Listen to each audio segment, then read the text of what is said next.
crois qu'il y a des choses qu'on va conserver et des choses que nous oublierons, des choses pas agréables d'ailleurs, qu'on va vite oublier. Mais il y a des choses qu'on va conserver naturellement. Nous parlions tout à l'heure avec Rodolphe Saadé de réunions qu'il faisait en allant 2 heures, pour 2 heures de réunion à Shanghai, en partant de Marseille. Eh bien, ça n'arrivera plus probablement. C'est vrai aussi pour nous. Nous repensons lorsqu'on est sollicité pour participer à des réunions, tant en France qu'à l'étranger. Lorsque nous avons une journée de travail, eh bien, on va se reposer la question de la pertinence du déplacement.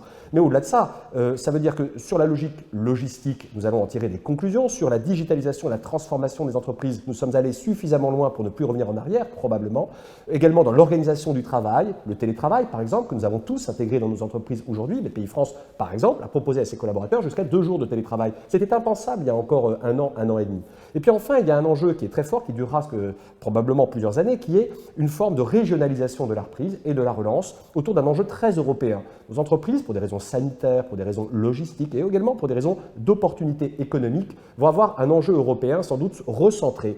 L'Europe, c'est déjà aujourd'hui 70% du business international de nos PME et de nos TPE. C'est déjà une réalité. Et l'export, le grand export ou le grand international est souvent un sujet réservé à des opérateurs, à des entreprises un peu plus à même de prendre ce risque, un peu plus courageuses peut-être, qui aiment le déséquilibre avant de ce que représentent ces régions du monde. Eh bien, pour eux, sans doute, nous allons avoir des opportunités, bien évidemment, de consolidation, mais dans un temps nous allons avoir aujourd'hui en Europe véritablement une page de consolidation extrêmement riche pour nos entreprises. Implantation, acquisition, opportunité de reprise. Ça, nous le garderons dans la dynamique de croissance. Après, ce que la crise nous aura appris, je pense aussi à un mot très fort qu'on a beaucoup partagé et qu'on n'oubliera pas, c'est la camaraderie, la solidarité, le soutien entre les acteurs. On n'a jamais été aussi resserré entre entreprises dans les filières économiques. On n'a jamais été aussi en soutien de nos frères et sœurs qui sont entrepreneurs en France comme à l'étranger pour trouver des solutions, pour les aider. Ça restera. C'est un formidable asset, un capital humain qui a été remis au centre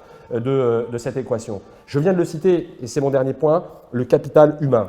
C'est essentiel. Comment on intègre davantage cette jeunesse de France qui va chercher un job, un emploi, qui arrive sur le marché du travail? Comment on va réussir aujourd'hui à transformer nos entreprises en faisant confiance à cette jeunesse, tant en France qu'à l'étranger, avec des VIE, avec des VTE, pour aller apporter ce soutien, cette nouvelle lecture qui permet aux chefs d'entreprise en général de prendre conscience que c'est possible de faire de l'international. Ils n'ont pas la compétence, c'est pas grave. On va les aider et il y a toute une jeunesse qui est prête à le faire pour eux. Le capital humain, on a compris, était essentiel pendant la crise. Ça restera et c'est un formidable asset pour nos entrepreneurs.